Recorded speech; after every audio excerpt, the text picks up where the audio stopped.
আমাদের দাড়ি টুপিওয়ালা ভাইদেরকে বাইতুল মুকাররমের সামনে থেকে টেনে টেনে রাস্তায় নামিয়ে এনেছিল। সেই আওয়ামী লীগের আর পুনর্বাসন হবে না।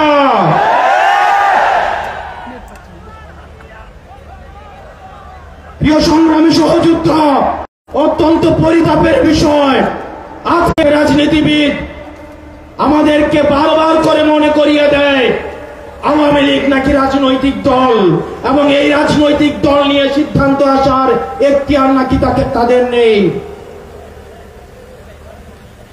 ডক্টর মোহাম্মদ ইউনূস গত কিছুদিন আগে বলেছেন আগামী নির্বাচনে আওয়ামী লীগ অংশগ্রহণ করবে কি করবে না সেটি সিদ্ধান্ত নাকি আওয়ামী লীগের।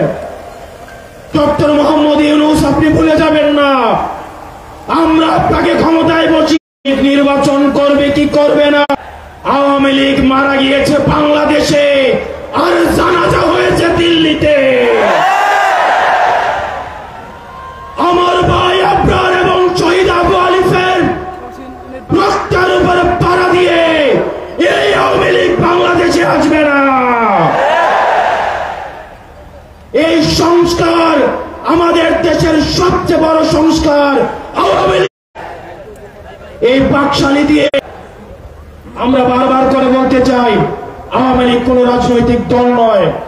আওয়ামী লীগ হচ্ছে একটি সন্ত্রাসী সংগঠন। এই সন্ত্রাসী সংগঠনকে নিষিদ্ধ করার মধ্য দিয়ে আমরা সংস্কার দেখতে চাই। একই সাথে সাথে শাপলায় যে হত্যাকাণ্ড হয়েছে, আমরা আপনাদের কাছে অনুরোধ জানাবো, এই শাপলা হত্যাকাণ্ডে যারা শহীদ হয়েছে আজকের এই মঞ্চ থেকে এই শহীদের লিস্ট আপনারা জাতির সামনে প্রকাশ করুন। একই সাথে সাথে হাসিনার এই